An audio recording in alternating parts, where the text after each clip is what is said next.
Ouais. Alors, par rapport aux questions que je voulais poser, on y va? La première question, c'était comment s'appelle le film complotiste sur la thématique du coronavirus? Comment? J'entends pas. Ah, vous ne savez pas. D'accord. C'est le film Hold Up. Hold Up. Alors, on en a énormément entendu parler. C'est un film qui a été en fait extrêmement visionné apparemment et c'est vraiment dans l'optique de révéler les complots qu'il y a derrière cette crise sanitaire et donc de dire que finalement il y a des gens qui ont vraiment créé ce virus pour le diffuser et pour provoquer par exemple une crise économique. Alors ça peu importe, mais moi ce qui m'intéresse dans ce film Hold Up, c'est cette fameuse mise en scène et ça vous le notez. C'est en fait une mise en scène qui a été très bien faite et ils ont même interrogé, il y a même un ministre français qui a été interrogé et le gars, il a participé au film, etc. Et puis après, en fait, il n'avait pas compris qu'il était dans un documentaire complotiste et il a demandé d'être retiré du film, mais voilà, pas de chance, le film a été diffusé, enfin le documentaire a été diffusé, et donc voilà. Donc en fait, ils ont joué sur la mise en scène du documentaire avec des personnalités connues, des personnalités moins connues, et ils ont aussi mis en scène par rapport à la musique. Vous savez que la musique dans un documentaire, c'est toujours bien. C'est possible. On va faire un moment une vidéo complotiste et tout ça. C'est vrai? Ouais. Ah, c'est génial. L'idée était là, quoi. En troisième, on va faire une sixième et Ah, mais ça c'est bien alors, donc c'est vraiment ça. Donc il y a une façon de mettre en scène. La musique, les messages. C'est ça, exactement. Ah, génial. Donc voilà. Donc ce documentaire Hold Up a quand même fait le tour de la toile sur certains sites, je ne sais pas lesquels, mais moi je ne l'ai pas vu encore, mais je suppose qu'à un moment donné, il va être visionné à la télévision. Deuxième question par rapport à l'actualité de la semaine, et ça, franchement, je pense qu'on va en reparler, c'était la question par rapport au procès qui est en train qui débute aujourd'hui à Mons, en Belgique. Non? C'est avec la petite Maouda. Voilà. Est-ce que tu sais lui expliquer? Elle est devenue un symbole pour la lutte anti-migrants, non? C'est ça, exactement. Et donc, ça vous le notez, je pense qu'il y a 2 ans ou 3 ans, il y a un policier qui a voulu, entre guillemets, arrêter oui, c'est ça, une camionnette dans laquelle il y avait des migrants. Il savait très bien qu'il y avait des migrants, il y avait un passeur. Et donc le policier a tiré, mais d'assez loin sur la camionnette. Et le gars, je pense que de bonne foi, le gars dit, mais moi je ne voulais pas tirer sur la petite fille, je voulais tirer sur les pneus pour arrêter évidemment la camionnette. Bien sûr, mais donc voilà, la petite fille a été percutée par la balle et donc elle en est décédée. Et donc, effectivement, comme tu dis très bien, Ketia, c'est vraiment devenu le symbole de la lutte pour ces gens-là par rapport à la migration. Et je ne sais pas si vous avez vu, moi quand je suis arrivée ce matin à Bruxelles, c'est la première chose que j'ai vue dans un abribus au Tomberg. Ils ont remplacé la publicité, je ne sais pas ce que c'était, par une grande affiche avec Maouda comme photo et qui veut vraiment montrer les droits de l'homme par rapport aussi aux droits des migrants. Et donc, il y a des gens qui ont enlevé les publicités dans certains abribus à Bruxelles cette nuit pour que les gens voient ça ce matin au réveil. Je trouve ça assez chouette de se dire, ils n'ont rien cassé, mais ils veulent faire passer un message à la population de peut-être accueillir un peu plus les migrants en Belgique. Pardon? Alors, Maouda, M-A-W-D-A. Voilà. Alors, troisième sujet que j'ai pris. Je vais regarder s'ils sont toujours bien en live. Je sais pas, j'en ai que 3, c'est pas grave. Le troisième sujet, c'était qu'a décidé Bipost. De ne plus expédier tous les colis. Voilà, Ne plus expédier. voilà, donc de stopper la livraison des colis. Et pour quelle raison? Il y en a trop. Parce qu'ils sont débordés. Voilà, ils sont super débordés, il y en a beaucoup trop. Alors, pardon? Les points fixes. C'est ça, ils vont toujours les points relais, quoi. Hein. Alors, je trouve que c'est chouette parce que ça fait vraiment référence à notre thématique de tantôt sur Amazon, sur ce e-commerce, etc., où tout arrive chez soi. Donc là, voilà, Bipost est complètement débordé et donc ils vont arrêter tout ça. Mais la ministre de la fonction publique, je pense, a demandé qu'ils reprennent ça parce que pour certaines personnes, c'est compliqué de se déplacer. Voilà, ça c'était aussi une info. C'est fait donc, ouais, c'est vrai qu'il y a des personnes qui c'est difficile de se déplacer, Ouais. mais ils font comment alors parce qu'ils n'ont pas d'autre choix en fait. Qui ça? Les postes. Ils vont pas commencer Ben, c'est-à-dire qu'ils vont ils devraient engager des livreurs, quoi. Ça pourrait donner de l'emploi, en fait, à tout ça. Mais bon, Bipost n'a peut-être pas envie de consacrer beaucoup d'argent. Ils n'ont pas les moyens d'engager. C'est ça, ouais, Bipost a ouais. des moyens. Et donc, je pense que ça va vraiment être une remise en question et ouais, on verra bien. Alors, quel personnage a sorti un bouquin qui a autant de succès que le bouquin d'Harry Potter? Depuis une semaine, hein. Ah, c'est. Vas-y. Barack Obama. Oui, alors Barack Obama. Bah oui, je pense que là, franchement. Ouais, il avait sorti un essai, non, ou un truc comme ça. Non, c'est pas un essai, hein, c'est une vraie brique de 800 pages. Des mémoires. Voilà, exactement. Et donc, il a commencé à écrire la première partie de ses mémoires, 800 pages. On ne s'attendait quand même pas à un succès aussi important. C'est combien de ventes ça alors? Pardon? C'est combien de ventes? Centaines de milliers? Alors, combien de ventes, je ne sais pas, il faudrait chercher, tiens. Mais en fait, le responsable de... Oh, aidez-moi, une librairie à Bruxelles. La vie. Non, justement, un petit indépendant. Non, Filigrane, c'est ça. Qui a témoigné en disant, en fait, on a rentré je ne sais pas combien de bouquins, déjà beaucoup plus que la normale, et en une matinée ou une journée, tout était vendu. Et donc, il disait que c'était pire que le premier jour de vente d'Harry Potter, où il y avait des files le long de la Le rue. premier jour, ils ont vendu 900 000 exemplaires. 900 000 exemplaires.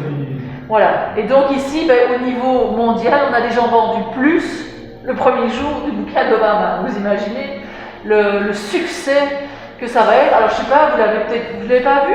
Il a été interviewé par les journalistes de France 2, etc. Enfin, on l'a vu vraiment partout.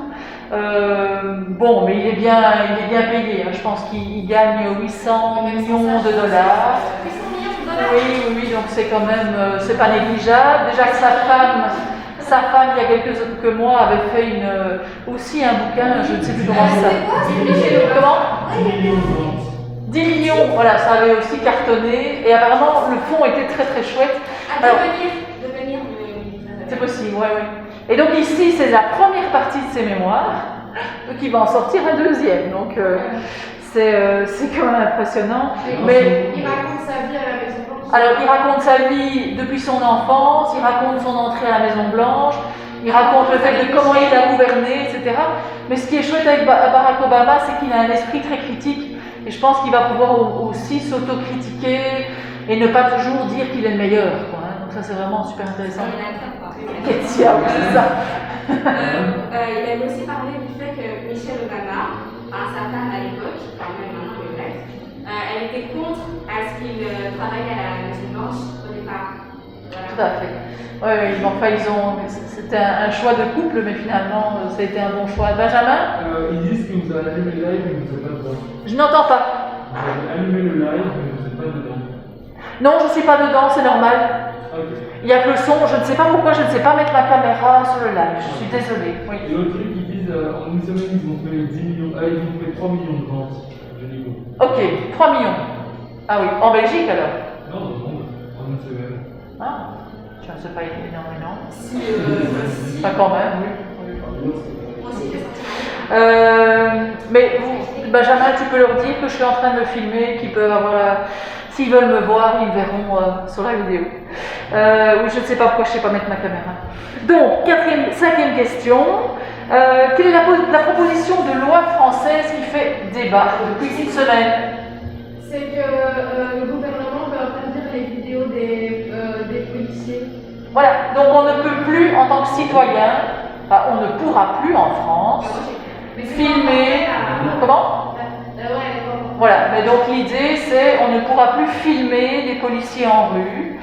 Alors ça fait énormément de débat en France. Il y a vraiment des gens qui soutiennent cette loi à 100%, et puis il y en a qui ne veulent absolument pas et laisser cette fameuse liberté d'expression. Pourquoi? Parce que les caméras de surveillance qui sont là. Tout à fait, elles sont là. Ils ne pourront plus les utiliser s'il y a un meurtre, un accident. Oui, mais les caméras de surveillance parfois ne sont pas bien orientées pour voir les faits des Oui, policiers. mais ça reste aussi des vidéos des policiers. Tout à fait. Donc c'est un peu contre. Là, c'est contre la vie privée des gens aussi. Hein. Il y en a qui souhaiteraient enlever toutes ces vidéos. Oui, Kétia? Mais donc ça veut dire que le gouvernement, qui a proposé cette loi, Oui. il est pas. Enfin, ils s'en font complètement que. Je sais pas, le gouvernement, c'est genre des personnes, par exemple, il y a plusieurs personnes dans le gouvernement et c'est quelques personnes qui ont parlé de cette loi, et là, elle va être votée. Ouais, voilà. Donc pour le moment, elle est débattue en France. Je pense pas que. Et maintenant, je ne sais pas quand, je crois que la semaine prochaine, elle va être votée en France. Parce que si le gouvernement est pour cette loi, ça veut dire que, entre guillemets, ils ferment les yeux un peu. Enfin, ils veulent pas que ce qui se passe dans la rue entre les policiers et les Tout à fait. Oui, tout à fait. Ça, C'est vraiment ça. C'est comme si les policiers, le gouvernement, il ferme les yeux un peu sur ce qui se passe dans ce pays. Oui, exactement, tu as tout à fait raison. Oui, Marie-Isabelle. Moi, je trouve que c'est un peu stupide parce que, à part le seul argument qu'ils pourraient utiliser valable, c'est la vie privée des policiers et l'anonymat des policiers, quoi. Je trouve ça normal aussi que c'est important, mais après, s'ils n'avaient vraiment rien à se reprocher, les vidéos, ils Bien les sûr. laisseraient comme ça. S'ils savaient qu'ils faisaient quelque chose de bon, eux-mêmes, ils auraient dit filmer. Ouais. Par exemple, Oui, c'est ça. Ils auraient même dit oui, filmez-moi. Exact. Oui, tout à fait. Moi, je trouve perso, je crois que c'est aux États-Unis qu'il y a ça, ils ont une petite caméra sur eux qui filme tout, mais moi je trouve ça pas mal, quoi. Non, parce qu'ils coupent des moments, vous savez. Pardon? Ah oui, pareil, ça c'est sûr, oui, mais donc ça veut dire qu'ils sont pas très honnêtes, quoi. Mais je trouve que ça devrait être géré par quelqu'un d'autre. Oui, Kétia? Oui, en fait, vous voyez, il y avait une dame qui avait fait une étude pour savoir pourquoi il y avait autant de violences policières. Et apparemment, c'est aussi lié parce que les policiers, quand ils font des crimes, pendant leur heure de travail, genre avec leur uniforme sur eux, ils seront immunisés. Donc, Ils seront immunisés par la loi. Ouais. Et ce sera beaucoup plus difficile pour la justice de poursuivre les. parce que ça fait partie de leur job et qu'ils se sont défendus, etc. Et donc, comme ils sont. Ça veut dire qu'ils peuvent faire ce qu'ils veulent, ils seront jamais punis, vous voyez. Ouais. Donc, Jusqu'à une certaine mesure, hein, quand même. Et je pense qu'ils sont un peu surpuissants parce qu'ils peuvent utiliser un porte. Oui. Du coup, ils avaient aussi pris, pour expliquer le pourquoi on a la des violences policières, ils avaient donné l'exemple, ils avaient donné l'exemple d'un jeune qui avait été tabassé par un policier, qui avait menacé toute sa famille et tout ça. Et après, on a appris par la suite que ce policier il avait été décoré, c'était une ancienne personne de l'armée. Il avait été décoré de je sais pas quoi, de 9 fois, bref, il avait fait des actions humanitaires et tout ça, quand il était en service. Et que du coup, il avait quand même violenté une personne, il avait tabassé, qu'il avait menacé, et qu'il y avait des passants qui avaient filmé ça, et du coup, il a été en prison. Mais sans ces vidéos, personne n'aurait pu croire que ce policier aurait fait ça. Ouais. Moi, je trouve que ça fait partie du XXIe siècle, de pouvoir enregistrer des choses dans la rue pour prouver certaines choses. C'est un peu l'évolution de l'humanité. Mais bien sûr, moi je trouve que ça fait partie effectivement de l'évolution de la technologie, etc. Et donc tout le monde doit vivre avec ça. Donc moi je suis vraiment pour qu'on continue à filmer les policiers, etc. Donc je suis vraiment pas pour leur loi. Oui. Ouais. Mais en fait, je trouve que du coup, on donne la possibilité aux policiers d'utiliser la force parce que c'est leur métier, quoi. On leur offre cette possibilité, mais alors du coup, ça devrait mettre en sécurité les citoyens. Donc, si logiquement les citoyens veulent se sentir plus en sécurité, s'ils veulent filmer les policiers, c'est leur droit. Oui, tout à fait. Ça reste. Mais le policier ne devrait agir que s'il se sent attaqué, quoi. Oui, voilà. Et ne pas commencer lui-même à Comme attaquer. tout le monde, mais je pense aussi qu'il ne faut pas leur donner des armes à tout bout de champ parce que après, elles ont le droit d'utiliser si quelqu'un. Par exemple, si vous êtes. Oui. Par exemple, Si vous faites cambrioler chez vous n'avez pas d'arme, vous allez essayer de trouver un autre moyen, mais si vous avez une arme, vous allez d'abord penser à sortir votre arme. Ah oui, mais là, tu vas être condamné. Hein. Mais oui, mais. Enfin, sauf si tu arrives à prouver que tu allais être attaqué physiquement. En parlant des policiers, j'ai vu ça en Belgique. Enfin, j'ai vu ça à la télé, je sais pas quel jour, mais c'était cette semaine. Oui. Ils disaient que les policiers, ils allaient. Je crois que c'était une loi qui allait être votée et que les policiers, ils allaient avoir un taser sur eux. Pour, je sais pas si vous avez vu. Il y en a déjà à Charleroi qui ont ça. Oui, voilà. Oui. Et pour, entre guillemets, comme un pistolet, mais genre, tu vas pas mourir, mais tu vas. Ouais, c'est. Tu vas être sous. Enfin, tu vas être. Bah, c'est dissuasif, hein. Pendant plusieurs mois, donc il faudrait que. Et tu trouves ça quoi? Mieux, pas bien? J'ai pas compris. La vérité, moi je trouve que c'est un bon moyen pour enlever le port d'armes des policiers, Ouais. les balles. C'est mieux parce qu'il n'y a pas de. Ok, sur le moment tu vas avoir mal, mais. Oui, apparemment c'est très très très douloureux. Oui, j'avais vu une personne qui c'était un pistolet, et il y avait un truc qui partait. Non, ce sont des décharges électriques. Hein. Ouais. Donc je sais pas si vous avez déjà mis la main sur une clôture électrique et vous avez tout de suite le réflexe de l'enlever. Ici, ça peut être. Mais c'est pas au contact, c'est un pistolet et il part. Ouais, je vois d'accord. Ouais, donc c'est limite de la torture des individus, ça. Hein. Enfin. Mais après, il ne faut pas l'utiliser. Enfin, on ne va pas se dire oui, c'est pas. On va pas tuer quelqu'un, donc on peut l'utiliser à chaque fois, vous voyez. Parce que dans la télé aussi, ils peuvent se dire que.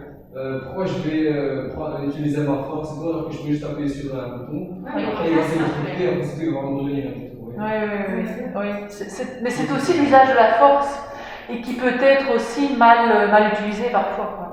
Moi, ce genre de truc, je suis vraiment pas pour. Quoi. Oui. Mais je trouve que le taser, c'est beaucoup plus. Enfin, si on remplace le pistolet au taser, je trouve que c'est. Bon, le pistolet, il fait toujours. Enfin, le pistolet, le fusil, il fait toujours aussi mal que. Enfin, il fait beaucoup plus mal et tu peux mourir avec, mais par exemple, avec un taser, si tu sais pas tirer, il y a un passant qui passe juste devant parce qu'il est dans la panique, hop là, tu touches le passant. Et tout ça, et du coup, logiquement, tu auras moins peur de sortir le taser que de sortir le. Mais le revolver pourrait être dissuasif. Tu pointes ton revolver qui perd quelqu'un, ça pourrait le calmer tout de suite, quoi. Sans devoir tirer. Enfin, je trouve que justement, les passants ont peur d'un taser que d'un pistolet. Donc, logiquement, le policier aura. Enfin, moi, je pense que le policier aura beaucoup plus facile de sortir son taser, de sortir son. Oui. Moi, je suis vraiment pas fan. Kétia? Mais moi, je pense que la police, au lieu de faire des bavures, au lieu de violenter la population, enfin, on est d'accord que leur rôle, c'est de nous protéger. S'ils sont là, c'est juste pour nous protéger et ça va rien. Ils auraient d'autres affaires. Et si nous. Non, c'est parce qu'ils ont aussi d'autres missions, hein, les policiers. Comme quoi? Verbaliser. Oui, verbaliser aussi, c'est sûr. Mais aussi de faire un peu de médiation, de prévention dans les rues, Comment ça, c'est pour nous protéger. Oui, c'est ça. Mais donc, ça devrait être leur premier rôle, quoi. Et si eux ne nous protègent pas, comment on va faire nous, voyez? Comment nous on va faire, par exemple? Ils vont s'attarder sur des trucs, parce que souvent les bavures, ça ne vaut pas une bavure, l'action principale ne vaut pas une bavure. Donc ça veut dire qu'ils vont se concentrer sur ça, alors qu'il y a bien plus grave à côté. Oui. Mais je pense que vous avez peut-être une idée aussi, peut-être un peu faussée, des policiers qui ne font que des bavures, quoi. Il y a aussi d'autres policiers qui sont là et qui font ça de façon juste et équitable avec tout le monde, quoi. Mais ceux-là, on ne les filme jamais, évidemment. Oui, on ne les filme jamais, mais c'est normal parce qu'on va beaucoup s'attarder sur des trucs qui sont pas bien. Par exemple, si un élève qui ne travaille pas bien à l'école et qui a toujours des problèmes avec Taser.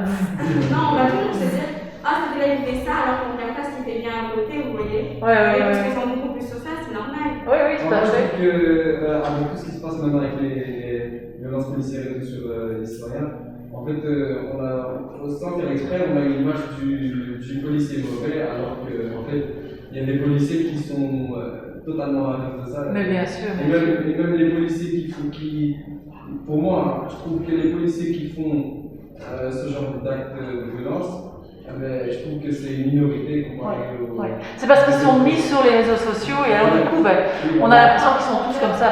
Mais c'est vrai que franchement, je pense qu'ils sont vraiment pas tous comme ça. Voilà. Oui, Benjamin? Parce que c'est vrai que quand on pense aux policiers qui vont arrêter les terroristes, par exemple avec le Niger-Cacher, tous les policiers qui étaient là, mais ça, c'est encore une autre démarche. Qui donnaient leur vie pour essayer de sauver les gens qui étaient là, ça on en parle, mais encore on voit plus de George Floyd, les policiers qui le tuent sont pas exprès aussi, je sais pas. Et on va juste regarder sur ça parce que nous, le but du policier, c'est censé être celui qui protège. Donc, un policier qui va avec un terroriste, on dit que c'est son job. Alors qu'un policier qui tue quelqu'un, je vais pas dire sans faire exprès, mais qui tue quelqu'un parce qu'il. Délibérément, voilà, ça nous attire plus parce que c'est pas son job en fait. c'est ça. Oui, et puis il n'y a rien à faire, mais il y a le phénomène des réseaux sociaux, quoi. Ces vidéos qui tournent en boucle, le George Floyd, et tant mieux, hein. Mais c'est vrai que ça, c'est quand même assez nouveau, quoi. Oui. Mais vous voyez, la justification de la France, quand ils disent qu'ils vont interdire les vidéos filmées, ils ont dit que c'était parce que ça mettait trop en danger la vie des policiers qui font ça, vous voyez. Mais en soi, c'est normal. Enfin, encore heureux qu'ils soient en danger qu'on les menace tous les jours. Parce que. Bien sûr. Encore heureux, madame. Parce que non. Ils ont aucun pouvoir si je pouvais le faire. Non. Et en plus, la justice ne fait rien. Je pense qu'on parle pour quelques policiers. J'ai vraiment l'impression qu'on généralise un peu trop. Non, mais justement, c'est vous. Comment? Mais à cause des règles, justement, c'est bien qu'on les menace. Oui, ceux-là, ils doivent être punis. Parce que les gens qui ne font pas de raison, pourquoi on va les tuer? Genre, oui, c'est sûr. Marie-Elisabeth? Vas-y. Oui, du coup, je voulais dire, vous voyez, vous avez dit que les vidéos qui tournent sur les réseaux sociaux et tout ça, ça influençait beaucoup. Je trouve aussi que, à cause des réseaux sociaux, un peu, les gens commencent à perdre un peu leur avis critique. Parce que ça peut autant développer que ça peut faire disparaître, parce que les gens voient des témoignages, les policiers sont mauvais, j'ai vu ça. Alors, c'est bien qu'il y ait des vidéos et tout ça, mais j'ai l'impression que les gens, ils regardent que ce qui se passe dans les réseaux sociaux et en fait ça reste leur base d'info principale et que donc ils développent leur avis sur ça et puis après ils vont pas aller vraiment chercher dans c'est ça. Exactement. De ça, madame, vous voyez, il y a des informations ou quoi que ce soit, comme sur Instagram ou quoi, et ça m'a l'air vraiment déplacé et des fois je regarde dans les commentaires et je vois des gens qui disent ça par nous, ils disent oui, la source, t'inquiète pas, j'ai raison. Oui, il y a vraiment des gens qui, je pense, ils disent oui, c'est pas possible du tout, je vais quand même dire mon point de vue et tout. Voilà, oui, c'est vrai que. Ce qui est juste, ce qu'il y a sur les réseaux sociaux n'est pas juste. Attends, comment? Tout ce qu'il y a sur les réseaux sociaux n'est pas forcément vrai. Bien sûr, il faut être très critique par rapport à tout ce qu'on voit. Oui, c'est sûr. Ok, alors, voilà, c'était mes 5 questions. Est-ce que dans l'actualité de cette semaine, vous avez encore relevé certaines choses? Oui, Marie-Elisabeth. Du coup, il y a eu le G20, le rassemblement de tous les pays où ils ont parlé principalement du Covid. Du Covid, oui. Katia? En Moldavie, et le président, non? En Mauritanie. Moldavie. J'ai pas vu ça. Oui? Et ça a prêté polémique? Oui, c'est une femme. C'est parce que c'est une femme? Oui, ou un truc comme ça. D'accord. Trump, il en est où dans sa démarche? Il a fait, oui, je me représenterai au 2024, donc ça a sous-entendu qu'il a accepté, mais bon, il n'est pas toujours d'accord, quoi. Et que le passage n'est pas tout à fait OK, et que son fils est inculpé d'avoir, je sais pas quoi, sur son ex-maîtresse, je sais pas quoi. Ouais. Donc Trump, on y va parce qu'il y a quand même un suivi qu'on doit faire. Élection américaine, donc il est toujours dans cette folie de dire qu'il a gagné les élections parce que l'autre a triché. Alors il a donné des exemples sur Twitter, etc. Oui. Il y a eu le contact de moi, vous voyez. Oui. Et Biden, il est redescendu de 12 000 voix. voix. Voilà. Et donc, effectivement, on a recompté dans certains États les voix. Ils ont tous montré que c'était quand même Biden qui avait gagné. Bah oui, voilà. Donc, les choses sont extrêmement claires. Alors, on savait évidemment qu'il voulait se représenter bientôt, ça c'est sûr. Il sera face à Kanye West. Pardon? Il sera face à Kanye West. Kanye West. Kanye West, il a toujours joué. C'est un rappeur qui s'est fait Ah non, pas lui. Ah oui, oui, oui. Non, ça sûrement pas. Kim Sûrement. Kardashian, Mais alors, qu'est-ce que je voulais dire encore avec Trump? Attendez, il y avait encore autre chose à dire. Je sais plus, j'ai perdu mon idée. Je sais plus. Ah oui, autre chose, vous le notez, Joe Biden va certainement présenter son gouvernement cette semaine. Ah oui, et Trump n'est pas d'accord. Mais il a Tiens donc. Mais il n'est pas ancien nouveau changement, c'était une première aux États-Unis, un membre de LGBTQ ou un truc comme ça qui sera ministre, je sais pas. J'ai pas compris le début de ta phrase. Quelqu'un d'un transgenre, c'est la première. Ah oui, oui aussi. Ah oui, c'est possible. C'est l'argent du gouvernement. Ouais. Oui, j'ai vu passer cette info-là. Ouais. Enfin voilà, donc on attend le futur gouvernement de Joe Biden. Ça, vous êtes quand même attentifs à ça. Voilà, qu'est-ce qu'il y a encore eu dans l'actualité? Oui, il y a effectivement eu, ça vous pouvez peut-être expliquer, Marie-Elisabeth, l'ouragan. Ah ouais.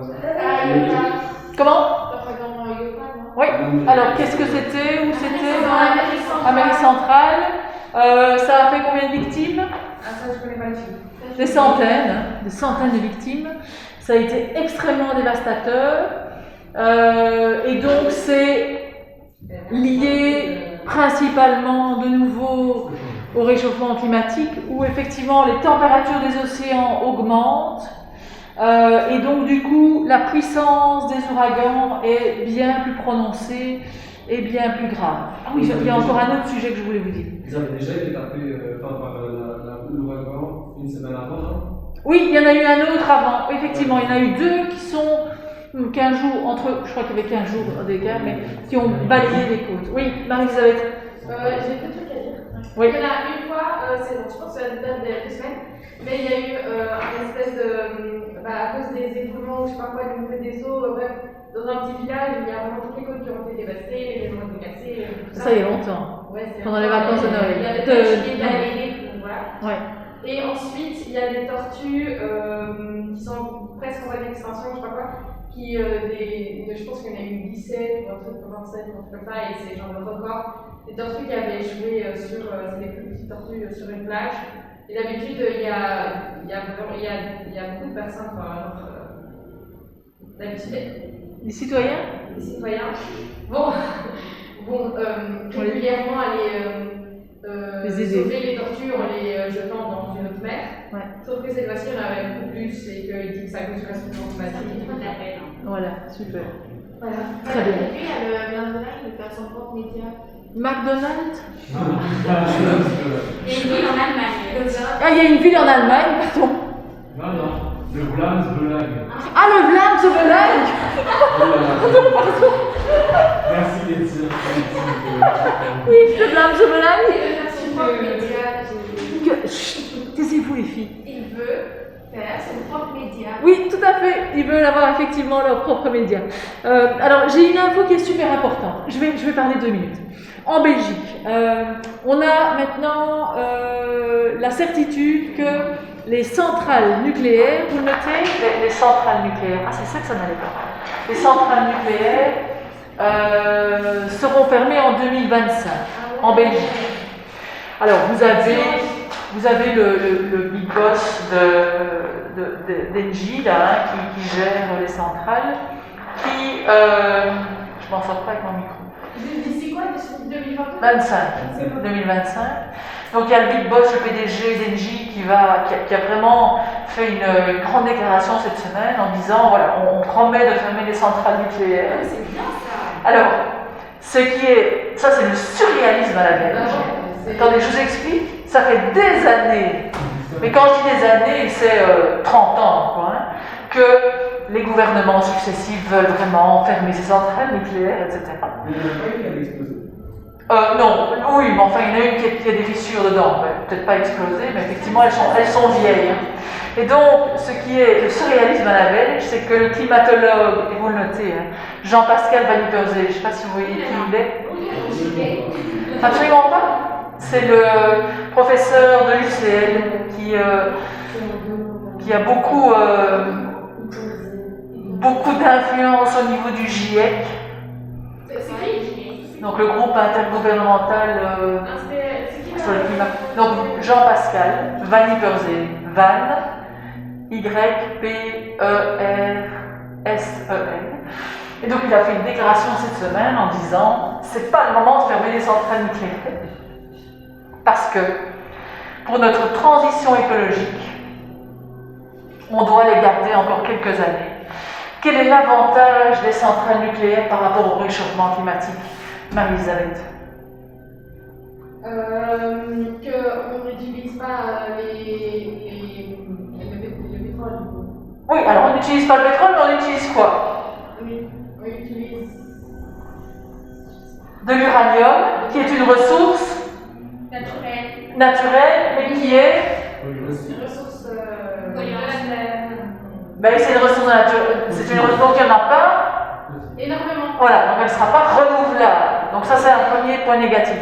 Deuxième chose, mais qui est très positive pour le réchauffement climatique, une centrale nucléaire n'émet pas de CO2. Une centrale nucléaire n'émet pas... Pardon, c'est de la vapeur d'eau, simplement. Et donc, évidemment, que pour notre fameuse transition écologique en Belgique, Jean-Pascal Van Ypersele dit, mais ne fermons pas les centrales tout de suite, parce qu'on n'est pas capable aujourd'hui d'avoir assez d'éoliennes, assez de panneaux photovoltaïques, assez de... qu'est-ce qu'il y a encore de barrages hydroélectriques, etc. Donc on n'a pas assez d'énergie verte dans le pays. Et donc ce qui va se passer si on ferme les centrales nucléaires, comment va augmenter ou pas le prix de l'électricité? Voilà, parce que voilà, on va fermer des choses qui produisent de l'électricité et qui nous permet d'avoir un prix qui est tout à fait correct pour le citoyen. Donc voilà, donc c'est hallucinant, c'est surréaliste, notez-le, parce que ça fait des années qu'on demande la fermeture des centrales, et maintenant, le PDG dit « Ok, on va fermer les centrales », et vous avez toute une partie des scientifiques qui disent « Mais c'est pas le moment de fermer les centrales nucléaires, quoi. C'est pas le moment, il faut vraiment les garder ouvertes encore pendant 10 ans pour pouvoir faire cette transition écologique. » Donc, comment? Alors moi je suis pour garder, j'ai vraiment l'avis de Jean-Pascal Van Ypersele, parce qu'en fait, si on veut vraiment réduire le taux de CO2 dans l'atmosphère, il faut faire des efforts. Le désavantage des centrales nucléaires, c'est quoi? C'est-à-dire, Ketia? Je sais pas, mais je sais juste que... Ouais, tu sais juste que ça pollue. Qu'est-ce qui pollue? En fait, pour refroidir leur système de... bref, il y a des réacteurs. Il y a des réacteurs qui produisent de la chaleur. Ouais. Et pour pouvoir refroidir ces systèmes, ils utilisent l'eau d'un lac, parce que d'habitude, ils sont dans un lac ou dans la rivière ou dans Oui, la mer. c'est ça. Et ils utilisent, et en gros, cette eau qui au départ est froide, elle passe par le réacteur, elle devient chaude, et après elle se rejette dans la mer. Oui, mais elle est comment? Elle est pleine de... Poisson. Non, oui, bien sûr. Non, mais de produits chimiques, quoi. Et donc, évidemment que c'est très mauvais. Mais c'est surtout les... comment est-ce qu'on appelle ça? Les déchets radioactifs. On ne sait que faire avec ces fameux déchets radioactifs. C'est ça, en fait, le problème des centrales nucléaires aujourd'hui. C'est la gestion des déchets radioactifs. Voilà, mais donc ça aussi, on va continuer à en parler. Oui. Au Danemark, il y a eu des manifestations à cause du vaccin pour la Ah oui, le vaccin, on peut en parler. Merci, Ketia, bien sûr. Je pense que la semaine passée, on en a parlé. Ah, mais vous n'étiez pas là. Le vaccin. J'ai entendu qu'il allait être Obligatoire. Non, justement pas. Il était pour ceux qui veulent, mais il était gratuit. Oui, il va être gratuit. Donc en fait, il y a 2 boîtes qui vont fournir le vaccin. Apparemment, ces vaccins vont être tout à fait efficaces à 95%. Donc voilà, au niveau de la fiabilité, apparemment, c'est excellent. Il y a une première série de doses qui vont arriver, si j'ai les bonnes informations, fin décembre ou mi-décembre, mais ces doses-là seront exclusivement pour le personnel soignant et pour les personnes qui sont les plus vulnérables, donc les personnes âgées, les personnes qui ont le diabète, etc. Et puis, les autres vont pouvoir être... Alors, ces personnes-là, ça représente 20% de la Belgique. Ah ouais. Ouais. Et la suite des doses arriverait au printemps pour le reste de la population. Et donc, effectivement, la bonne nouvelle, c'est que ça va être gratuit pour tout le monde. Ouais, mais bon, moyen Moi, je pense comme pas. ça. Moi, je pense pas. Non. Vous savez que madame, un vaccin, ça va prendre genre 50 ans plus ou moins. 7 ans. Ouais, voilà. 7 ans. Mais moi, Alors, On met pas un an. Marie-Elisabeth, si je peux répondre à ta question, effectivement, il faut 7 ans pour faire un vaccin de A à Z. Ici, ils ont pris des cellules, je n'y connais rien, mais ils ont pris des cellules de vaccins qui existent. Et donc, il y a toute une série de choses qui n'ont plus dû faire, en fait, tu vois. Et donc, ils ont gagné du temps en prenant des choses déjà qui existaient. En 3 mois, ils sont forts quand même. Hein. Ils sont forts, ouais. Vas-y. Moi, c'est une question, comme vous êtes prof. Oui. Vous voyez, le vaccin il va être gratuit et Oui. accessible à tout le monde à partir du printemps. Oui. Et comme là, ça fait plein de travail de médicaments, vous pensez que ça va nous obliger à le prendre si on continue Ouais, les je gens crois qu'on peut obliger. Non, ça, je pense qu'on ne va pas obliger les gens à le faire, sauf si par exemple tu veux aller en Espagne ou tu veux voyager. Je pense qu'il y a d'autres pays qui vont rendre obligatoire pour les futurs voyages. Par exemple, pour l'été, j'ai le sentiment que ceux qui vont aller en Espagne, ils vont devoir, par exemple, prouver, ou en Italie, ils vont devoir vous prouver qu'ils ont le vaccin. Comme ceux qui ont été en Espagne et en Italie ces vacances-ci, ils ont dû prouver qu'ils avaient fait le test Covid et qu'ils étaient négatifs. C'est un peu la même démarche. Donc je pense que dans certains cas, ça va être obligatoire, tu vois, parce qu'il y a d'autres pays qui vont imposer les choses. Mais on ne va absolument pas rendre ça obligatoire ici, ça je pense que c'est ça. Oui. En fait, ce vaccin-là on parle, c'est la Belgique qui n'a pas les scientifiques. Non, c'est des Allemands et des Américains. T'as pas vu le reportage sur les deux chercheurs allemands? C'est un couple d'immigrés. Vous avez pas vu ça? C'était super mignon, quoi. C'est un couple d'immigrés qui sont là depuis très très longtemps en Allemagne. Et ils sont venus, ils étaient à deux, maintenant ils ont une grande entreprise. Voilà, exactement. Ils ont tout géré et voilà, mais ils bossent comme des dingues. C'est un peu que les Marie Curie du 21e siècle. Quoi. C'est vraiment super adorable. Oui, Marie-Elisabeth? Oui. Mais j'ai. Oh, oui, la sonne. Mais il y a aussi un Belge en Amérique, ils ont engagé un Belge, enfin c'est un immigré mais qui a étudié en Belgique, qui lui a été engagé en Amérique pour faire le vaccin. Et il a aussi fait un vaccin du coup. Ben, ils ont tous contribué, je pense, à faire ce vaccin. Oui, Tatiana? Attends, j'ai juste pas fini. On est sûr que le vaccin n'est pas dangereux pour la santé. On n'est pas sûr à 100%, ils ont l'air de dire que les effets secondaires seront très très limités. Voilà. Non, parce qu'il y a deux boîtes. Et donc il y aura un vaccin et un autre vaccin. À toi de faire le bon choix. Voilà. Allez, super. À je ne sais pas quand. À demain? À demain. Dites, ce serait sympa de... Ah, mais il y a un truc qui s'est coupé. Oh, tant pis. Ce serait sympa de compléter le document sur le Haut-Karabakh. Moi c'est déjà fait, nous on l'a fait, Il y a le point géographie qui n'est pas encore fait. Nous on a fait acteur. Oui, j'ai vu, mais il y a le point géographie qui n'est pas fait. C'est bien le tableau, voilà, vous voulez que je le C'est bien, c'est très bien. Amazon, mais ça je vous donne demain. Ah oui. Oui. Mais qui est-ce qui avait fait la géographie? C'était pas un groupe de Chloé? Je sais pas si je peux. Bon, ben je mets ça tantôt sur YouTube. Apparemment, ça s'est coupé, mais ça c'est la connexion.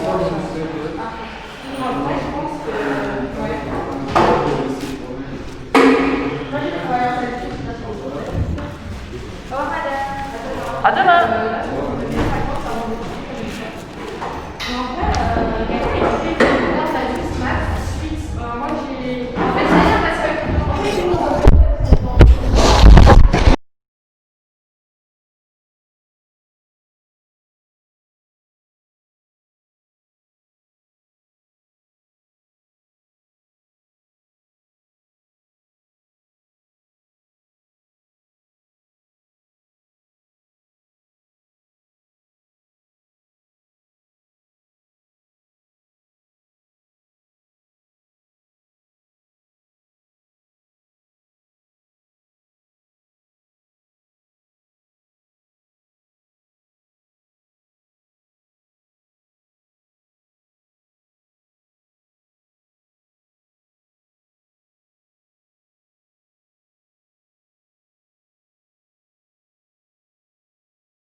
Oula.